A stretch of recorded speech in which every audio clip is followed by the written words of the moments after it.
Hi, I am Karan Gupta, physics faculty in JNV Chandigarh. तो आज हम लोग पढ़ेंगे लीनियर मोमेंटम कंजर्वेशन, है ना। तो लीनियर मोमेंटम कंजर्वेशन में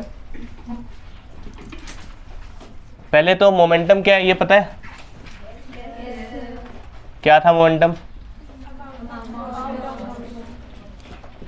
amount of motion contain in a body, ठीक है। और अगर बॉडी ट्रांसलेशन मोशन कर रही है तो कौन सा मोमेंटम हो जाएगा? लीनियर मोमेंटम, ठीक है। तो लीनियर मोमेंटम का कंजर्वेशन, आप लोग को Newton second law of motion पता है ना? क्या था? क्या था second law of motion? Second law of motion क्या था? F इक्वल टू ma, लेकिन उसका स्टेटमेंट क्या था? ये नहीं था F equal to ma, F external equal to rate of change of momentum, है ना। तो F external equal to rate of change of momentum मतलब dp बाय dt। अगर हम तुमसे ये बोलें किसी आइसोलेटेड सिस्टम में, किसमें? आइसोलेटेड सिस्टम में F एक्सटर्नल 0 है, मतलब उस सिस्टम के ऊपर कोई भी एक्सटर्नल फोर्स लग नहीं रही है, या फिर अगर लग रही है तो सब कैंसिल आउट हो रही हैं। सब क्या हो रही हैं? Cancel out. तो F एक्सटर्नल कितना हो गया अपने पास? 0। तो अगर ये 0 हो गया तो dp बाई dt की वैल्यू भी कितनी हो जाएगी? 0। यहाँ से dp क्या हो गया? 0। dp का मतलब क्या? Change in momentum. इसका मतलब है p final minus p initial की वैल्यू क्या? 0। तो p final equal to p initial. ये दिखा रहा है कि सिस्टम में इनिशियल मोमेंटम और फाइनल मोमेंटम क्या है? सेम है ना। इसी को बोलते हैं लीनियर मोमेंटम कंजर्वेशन, ठीक। चलो अब देखो एक दो क्वेश्चंस करते हैं इसी पे। देखो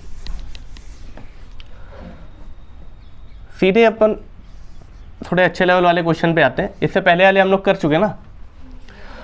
तो सपोज करो हम लोग चलते किसकी वजह से? फ्रिक्शन की वजह से।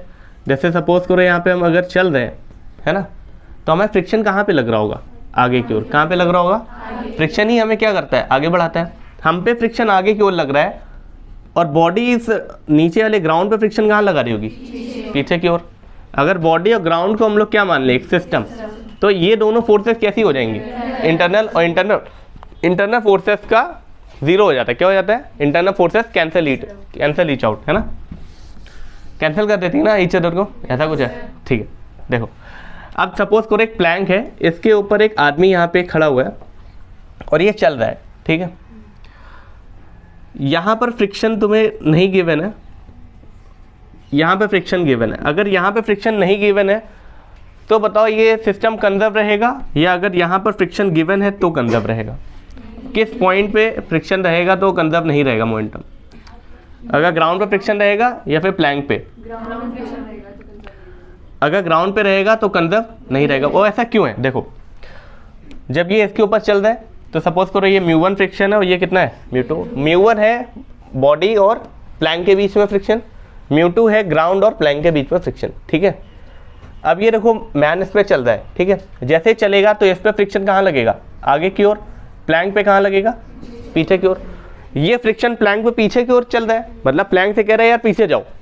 फ्रिक्शन जो है रिलेटिव मोशन नहीं चाहता है, ठीक। तो प्लैंक से क्या कह रहा है? पीछे जाओ।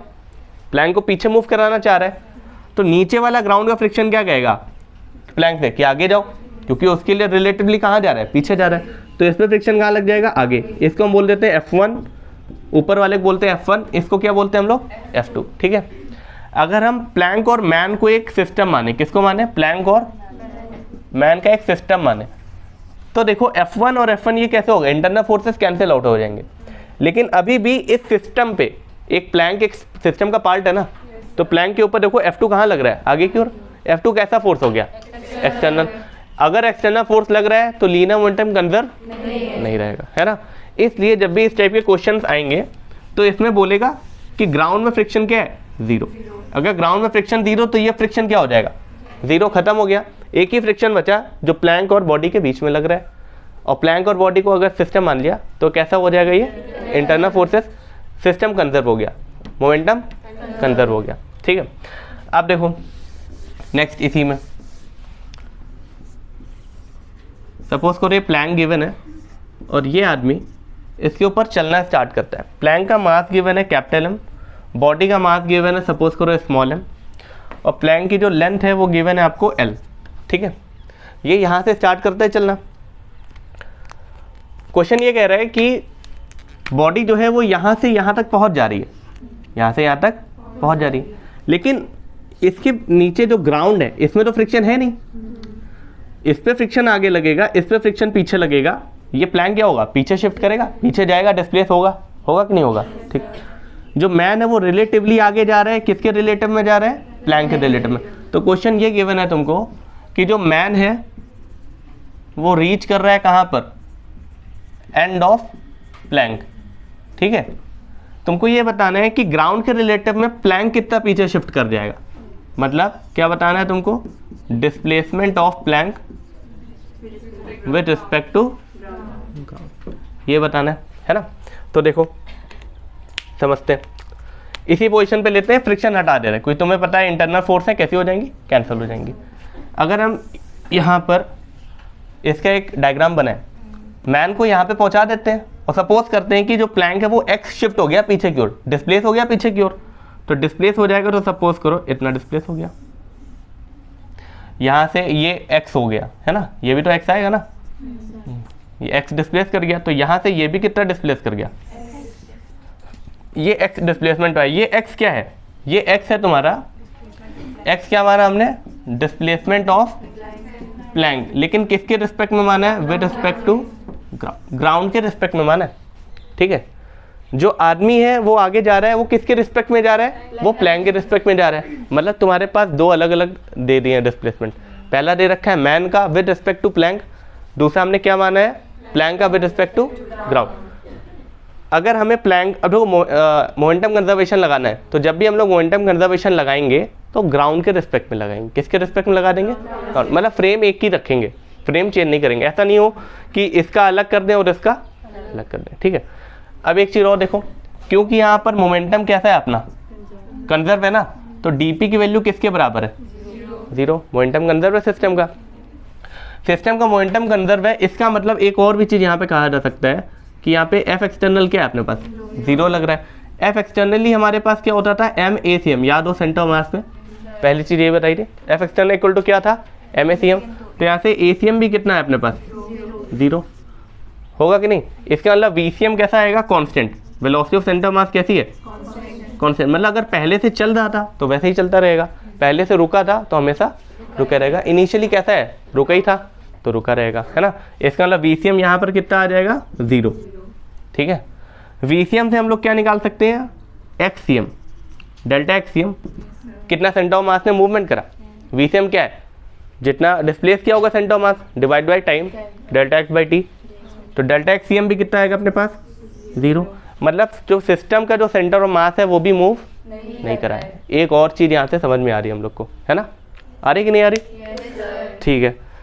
तो अब देखो प्लैंक का डिस्प्लेसमेंट हो गया एक्स इस डायरेक्शन पे, मैन यहाँ से यहाँ पे पहुँच चुका है, तो मैन ने देखो कितना चला, यहाँ से यहाँ तक वैसे पहुँचा होगा, तो मैन ने तो एल चला प्लैंक के ऊपर, लेकिन ग्राउंड के रिलेटिव में कितना हो गया होगा, एल माइनस एक्स, ये दिख रहा ना, यहाँ से आदमी ने यहाँ से स्टार्ट किया था और यहाँ से यहाँ पहुँच गया, तो कितना चला है वो, एल माइनस एक्स।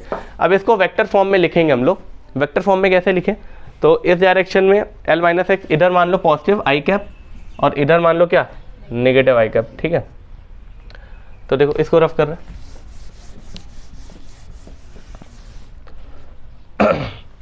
तो देखो capital M into capital M, देखो कितना गया, प्लैंक कितना गया पीछे, एक्स गया, कितना गया, एक्स गया, तो यहाँ पे क्या करेंगे, minus x plus small m, देखो कितना गया है, ग्राउंड के रिलेटिव में है, कितना गया आगे, एल माइनस एक्स, ये किसके बराबर होगा, 0। ये क्यों करा है, ये ऐसे करा है कि जो डेल्टा एक्स सी एम है, याद हो तो बताया था, डेल्टा एक्स सी एम की वैल्यू किसके बराबर होती है, m1 delta x1 plus m2 delta x2 divide by m1 plus m2, यही था ना, displacement of centre of mass topic. Delta x C m हमने अभी क्या बताया, 0 है, क्योंकि इनिशियली बॉडी कैसी थी, रेस्ट पे थी, डेल्टा एक्स मूव ही नहीं करा, तो यहाँ पे डेल्टा एक्स कितना हो जाएगा, 0, m1 प्लस m2 मल्टीप्लाई कर दो 0, तो m1 delta x1 plus m2 delta x2 कितना हो जाएगा, 0। यहाँ पे डेल्टा x1 और डेल्टा x2 क्या है, displacement of body with respect to ground, ये ग्राउंड के रिस्पेक्ट में कितना गया, l minus x, plank ground के रिस्पेक्ट में कितना गया x, वो भी कहाँ, पीछे के डायरेक्शन में। ये डेल्टा x डिस्प्लेसमेंट है, वेक्टर क्वांटिटी साइन के साथ रखेंगे तो m minus x plus small m l minus x equal to 0। कोई दिक्कत? ठीक, यहाँ पर देखो mx और यहाँ पे माइनस mx आ रहा है, यहाँ पे कितना आ रहा है small m minus small mx equal to कितना आ जाएगा 0। ये x वाले टर्म्स को उधर ले जाओ, ml को यही रहने दो, capital M plus small m into x, x की वैल्यू कितनी आ गई small ml divide by capital M plus small m।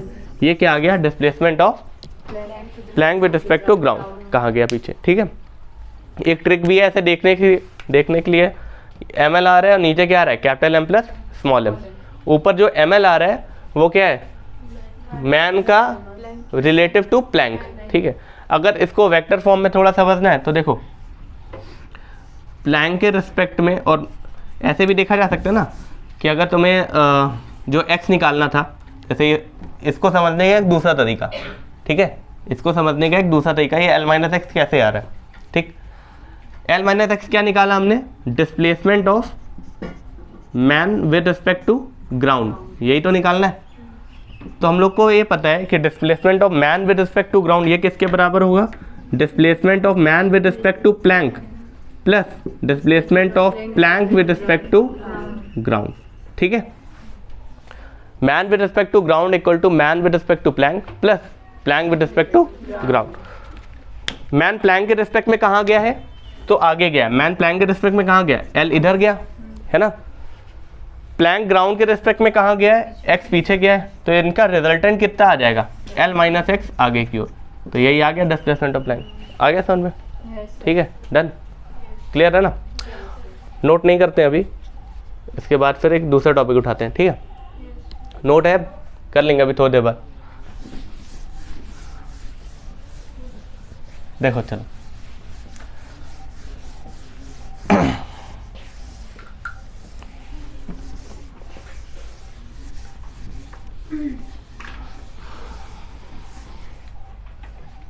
Recording के बाद नोट कर लेना, ठीक है। देखो सुनो, अब एक दूसरा क्वेश्चन नेक्स्ट। देखो नेक्स्ट ये है कि ये गिवन है आपको एक प्लैंक, ठीक है, हेमिस्फेरिकल बाउल टाइप का गिवन है। ठीक, इसके ऊपर एक बॉल है, क्या है, एक बॉल अभी रखते हैं इस पे। इसका मास गिवन है कैपिटल M और यहाँ पर एक बॉल है। और ये जो है ये क्वेश्चन आया था जेई मेंस में, है ना, जेई मेंस 2004 या 5 में आया था। ठीक है, सेम इसी कॉन्सेप्ट पे बेस्ड। देखो जो प्लैंक था उसमें अब ये चेंज हो चुका है। यहाँ पर इसने क्या करा, फ्रिक्शन 0। ये ध्यान रखना यहाँ पर फ्रिक्शन 0 गिवन होना चाहिए। अगर यहाँ पर फ्रिक्शन गिवन है इसका मतलब मोमेंटम कंजर्व नहीं लगेगा, ये तुम नहीं लगा सकते हो। ठीक है, अब यहाँ पे देखो एक छोटा सा स्मॉल वाली बॉल है जिसकी रेडियस कितनी गिवन है तुम्हें, r, या स्मॉल r बोल सकते हैं इधर, चलो स्मॉल r ले लेते हैं। और यहाँ पे ये हेमिस्फीयर का सेंटर है, जो हेमिस्फीयर बॉल है इसका सेंटर है, और ये गिवन है तुम्हें कितना, कैपिटल R।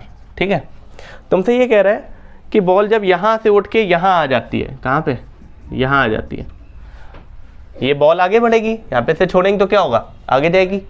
तुम्हें ये बताना है कि प्लैंक कितना शिफ्ट करेगा पीछे की ओर।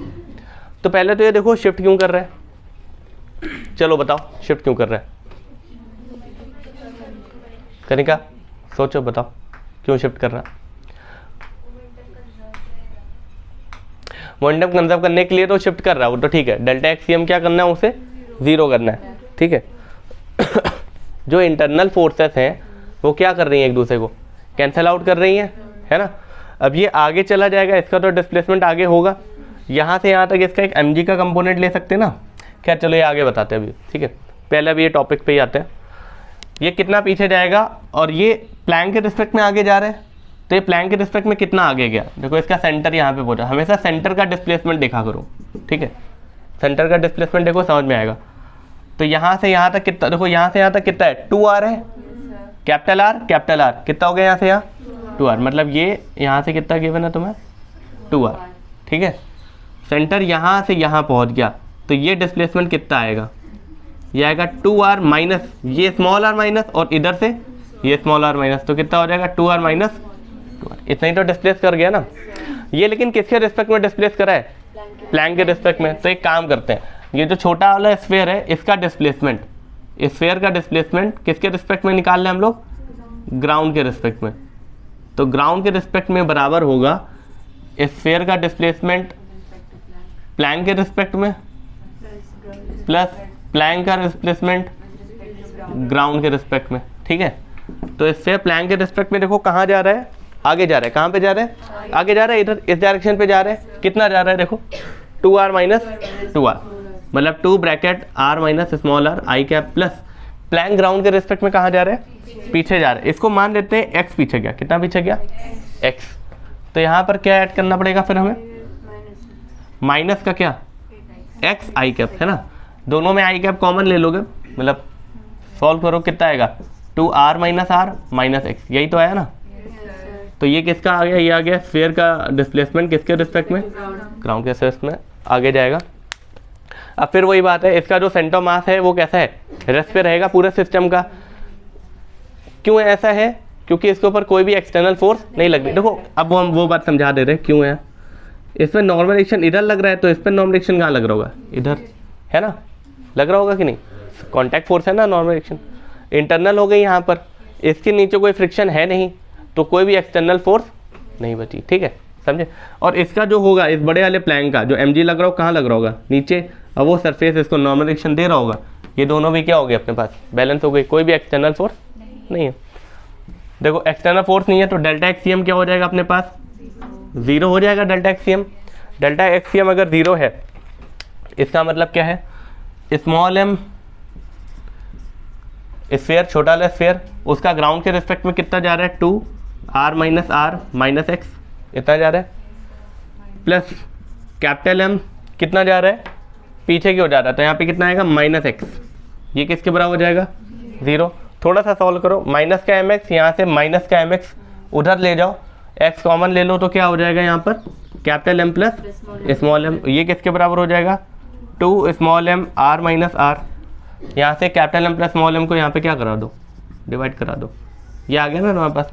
ये डिस्प्लेसमेंट किसका आ गया, स्फीयर का, किसके प्लैंक का, किसके रिस्पेक्ट में, ग्राउंड के रिस्पेक्ट में। क्लियर हुआ, आया समझ में नहीं आया।